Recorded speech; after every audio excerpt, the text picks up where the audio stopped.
Le sport regorge de champions, ces hommes qui savent se transcender dans les moments chauds. En NBA plus qu'ailleurs, ces champions font partie de l'histoire du basket. Bill Russell, Will Chamberlain, Kareem Abdul-Jabbar, Larry Bird, Magic Johnson, Kobe Bryant ou encore LeBron James. Ce sont tous des champions. Des stars des parquets qui amènent ou ont amené leur équipe jusqu'au titre suprême. Mais il y a un joueur plus que tous les autres qui a marqué de son empreinte l'histoire de la NBA et du sport en général. Vous savez de qui je veux parler ? Un certain numéro 23. LeBron James ? Alors, enfilez vos plus belles paires de sneakers, votre maillot des Bulls et on décolle pour Chicago. Pour faire quelques passes avec la légende du basket. Le GOAT.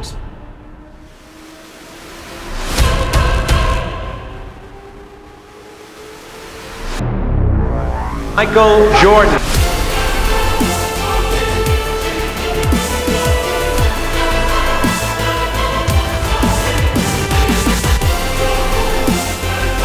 A shake-off starts. Oh, what a move by Jordan!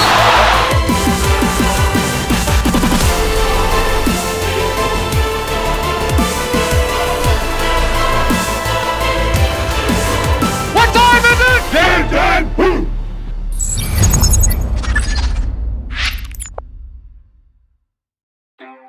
Je vais être clair tout de suite. Jordan, c'est le joueur qui avait tout. L'un des meilleurs scoreurs de l'histoire, des qualités physiques exceptionnelles pour dribbler, dunker, mais aussi contrer sur la tête de ses adversaires sans défense. Doté également d'un mental et d'un sang-froid hors du commun pour lui permettre de donner la victoire à son équipe dans les derniers instants d'une rencontre. Je vous conseille également, si vous voulez aller plus loin sur le sujet, de regarder la série The Last Dance qui retrace sa carrière. Une pépite. Mais revenons au tout début. Nous sommes en 1981 et le jeune Michael intègre l'université de Chapel Hill en Caroline du Nord. À 19 ans, il possède déjà des qualités physiques et mentales au-dessus de la moyenne. De nombreux observateurs voient en lui la future grande star de la NBA. Une année plus tard, son fabuleux tir à 3 points pour donner la victoire à son équipe lors de la finale universitaire va faire de lui un phénomène. Oui, le petit Michael a bien quelque chose en plus.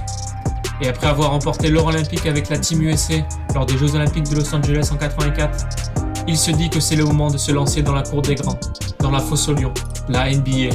Lors de la draft 84, considérée pour beaucoup comme l'une des plus belles de l'histoire, le jeune Michael fait partie des petits prodiges de la balle orange que de nombreuses équipes veulent s'arracher. Du beau monde en 84, avec les futurs Hall of Famers Hakeem Olajuwon, John Stockton ou encore Charles Barkley. Select Hakeem Olajuwon of the University of Houston. C'est d'ailleurs le jeune pivot Olajuwon, déjà une superstar, qui sera le premier drafté par les Rockets de Houston. Il deviendra un des plus grands pivots de l'histoire de l'NBA. Le deuxième choix de draft est pour les Blazers de Portland, et tout le monde se dit que Michael Jordan sera choisi. Eh bien non, pas du tout. C'est Sam Bowie, le jeune pivot qui est drafté par Portland. L'histoire montrera que ce choix sera l'une des plus grosses erreurs pour une équipe lors d'un tour de draft, car Bowie ne réussira jamais à devenir un grand joueur à NBA à cause de nombreuses blessures.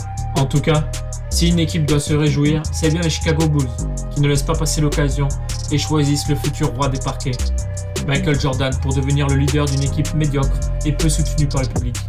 À Chicago, Jordan va devenir une véritable icône planétaire, dépassant le cadre de la NBA et du sport.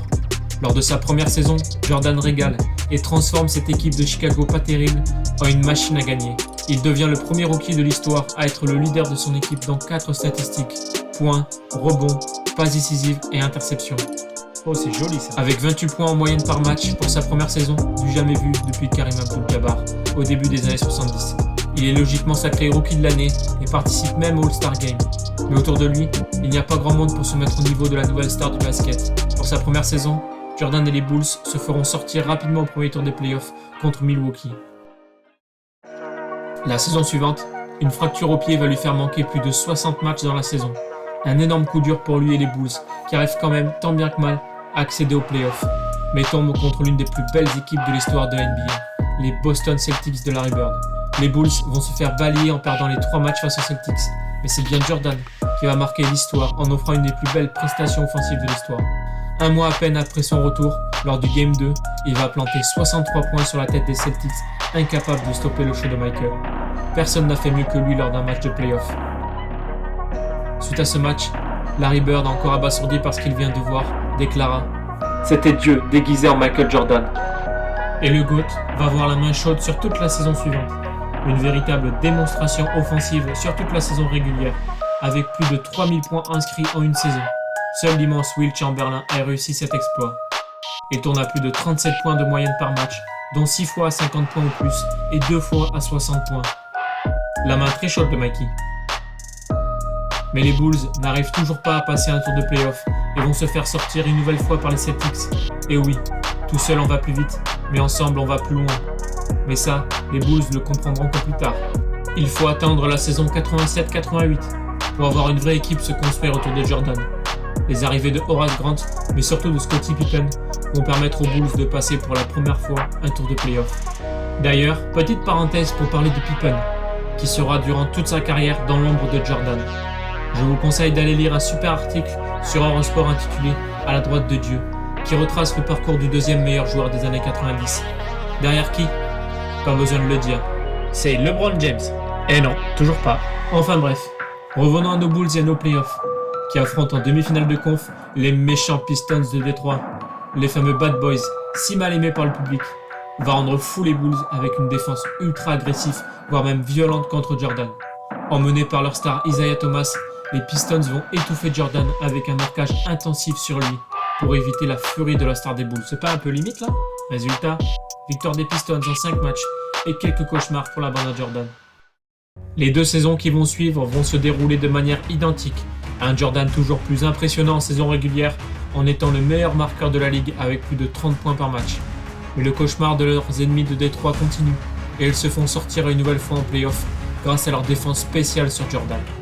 Toutefois, avant cette sortie de route face aux Pistons, Jordan va marquer l'histoire de la NBA une nouvelle fois. Les Bulls affrontent Cleveland lors du premier tour des playoffs, une série ultra serrée où les deux équipes sont dos à dos, 2 victoires partout. Lors du 5e et dernier match, Cleveland mène 100 points à 99, à 3 secondes de la fin. C'est chaud, très chaud, et ça sent la fin pour les Bulls. Et Michael va nous sortir du chapeau un tour de magie dont lui seul a le secret. Sur l'action suivante, il récupère la balle, crochette son adversaire et vient crucifier les Cavs avec un shoot au buzzer. Un buzzer beater légendaire appelé The Shot, tout simplement énorme. Cependant, malgré toutes ces performances incroyables, les observateurs se posent la question de savoir si Jordan fait partie de ces joueurs qui ne jouent que pour lui-même. Arrivera-t-il à faire sublimer son équipe pour arriver au titre suprême ? La saison 90-91 va apporter une réponse cinglante à tous les détracteurs du leader des Bulls. Sa réponse ? Une saison phénoménale, avec une moyenne de 31 points par match, 53% de réussite au tir, 6 rebonds et 5,5 passes décisives. Mais surtout, l'arrivée d'un nouvel entraîneur, Phil Jackson, qui va transformer le jeu des Bulls, ainsi qu'un Scottie Pippen qui s'impose de plus en plus comme un formidable joueur. Résultat, un superbe bilan de 61 victoires pour 21 défaites, le meilleur bilan de l'histoire de la franchise, enfin, jusqu'à présent. Ils filent en play-off et détruisent les Knicks de New York et Philadelphie, pour filer en finale de conf contre qui ? Les Pistons de Détroit bien sûr, qui sont double champions NBA en titre.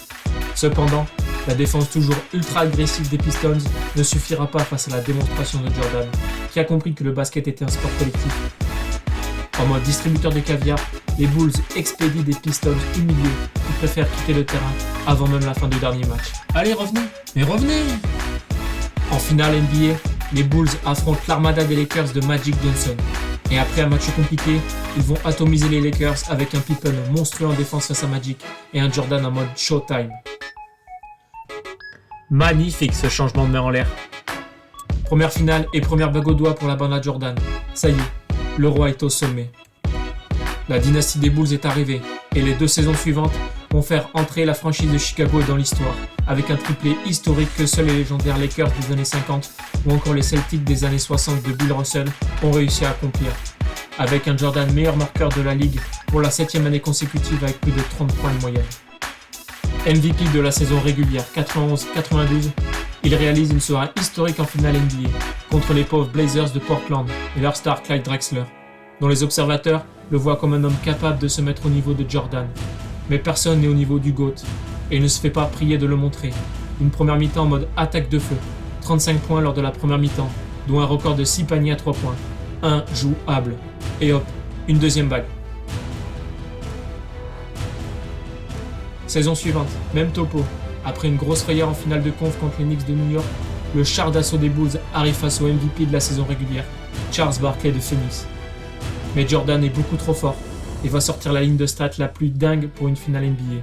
41 points, 4 matchs de suite à 40 points ou plus avec en bonus 8,5 rebonds et plus de 6 passes décisives. Un chef-d'œuvre pour une raclée et une troisième bague en 3 ans. Try to keep him in the middle of the floor.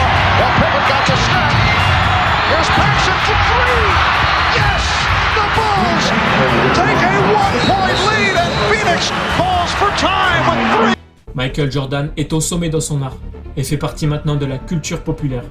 Tout le monde connaît Jordan et sa victoire aux Jeux Olympiques de Barcelone en 92 avec la fameuse Dream Team a participé au développement à l'échelle planétaire du basket et de la NBA. Tout le monde va avoir son style, son charisme, ces fameuses Air Jordan qui s'arrachent dans le monde entier et qui fait de Jordan un dieu vivant parmi les légendes.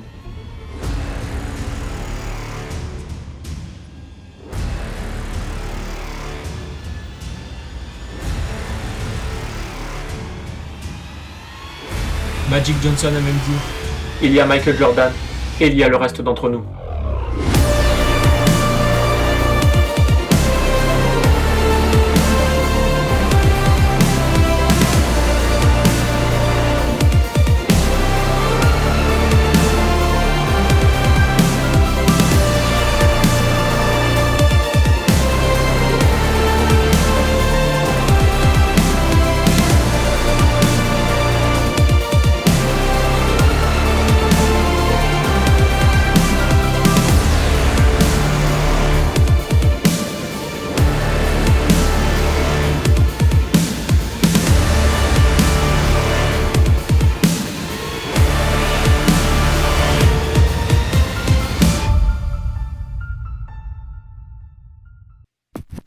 Voilà, c'est la fin de cette première partie sur Jordan. Donc si ça vous a plu, n'hésitez pas à partager un maximum la vidéo autour de vous, à laisser un commentaire, ça m'aide vachement pour développer la chaîne. Et puis on se retrouve rapidement pour la deuxième partie de la vidéo. Allez, salut les amis!